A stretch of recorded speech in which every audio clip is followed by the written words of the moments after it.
Starting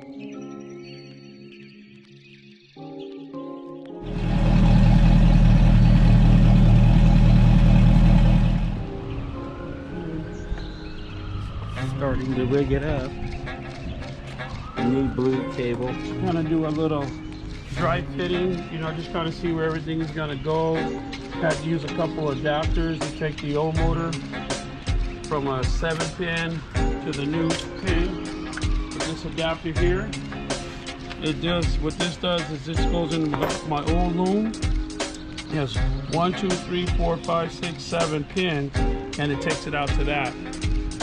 And then that part number is a Mercury switch.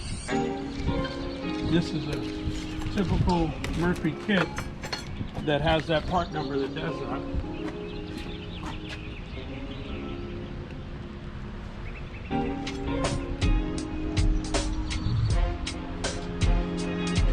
So basically what I'm doing right now, guys, is I'm just doing a little dry fit outside the motor, seeing where everything is going to go. It's going to go in here. It's going to go up to there. I'm trying to see, because on this style of motors now, everything comes out of the tube in the middle, in the side. So I got to make sure all my cables are going to reach, make sure everything's going to go, make sure I have enough turning radius when I turn the motor, that I'm going to have enough slack in here to go all the way to that side and all the way back. So I'm kind of rough fitting right now to make sure that everything is going to line up once I get it in and I actually start pulling it apart and placing everything. So I'm just kind of see where everything goes on here and here, like these are your trims and stuff like that, trims, your alarms. They come out of this plug right into these, so that's all one solid. That pretty much runs everything on the motor. And then here is a positive, negative that I have to run up to the batteries. So what I'll do is I'll run this up to the common up there, and then I'll run this up to my ProXS switch. So what'll happen is if I run battery 1 or battery 2, because I got 2 batteries on there, the motor will always be tied in. So I'll have that. If you only have 1 battery, then you could run this straight up to a ProXS switch, which you would be able to turn on and off. But since I'm gonna have 2 batteries, I have to run it to what they call the common. So right now I'm just checking all my stuff, seeing what everything looks like, seeing which way I'm gonna go. And then right here, this plug right here was for my smart gauges. What I ended up having to do out here was basically take this out. This is basically a terminator that was in here. I had to take that out. This is another wiring loom that goes to your smart craft.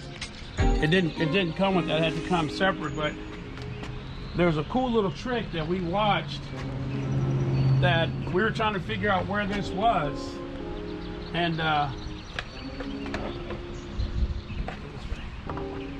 happened to look at it on YouTube, and I was trying to figure out how to do it, and then the guy showed us, hey, you just reach in here. It's kind of cool. You just reach in here, popped it out like that, and there everything was. So I was like, oh, okay, cool. You know what I mean? So that's gonna go there. My wire's gonna come in through here, come up through here, and plug in. I still need to check a couple places to see where like the system link is. I gotta find out where that's gonna tie into. I know where everything else is tied into, so I'm gonna take a look at that, and then what I'll get through once I figure that out, then I'll be able to continue it on. There's a couple different types of hoses. These have what they call continuous termination all the way through, but they're both yellows on here. They sell some with just the one yellow end.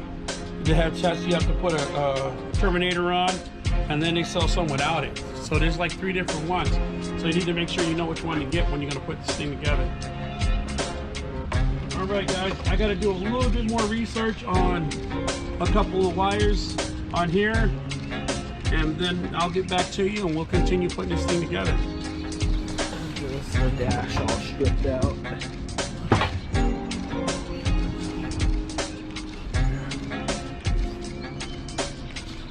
Get a new shifter again. I'm gonna replace this thing. I'm gonna put a plate across here. Okay, there's the gauges. 1, 2. shifter.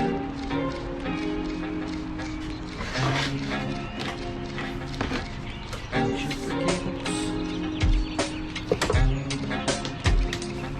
Alright. This Blue wire. let's go control wire. So you do with this, right?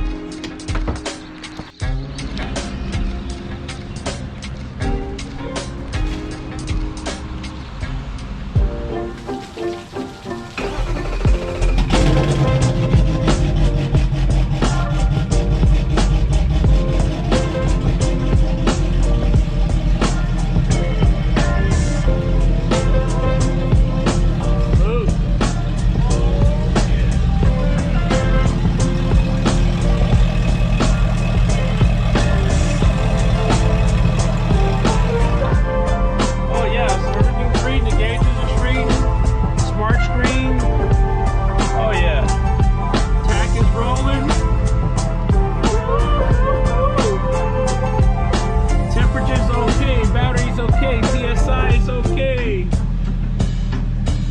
125 degrees.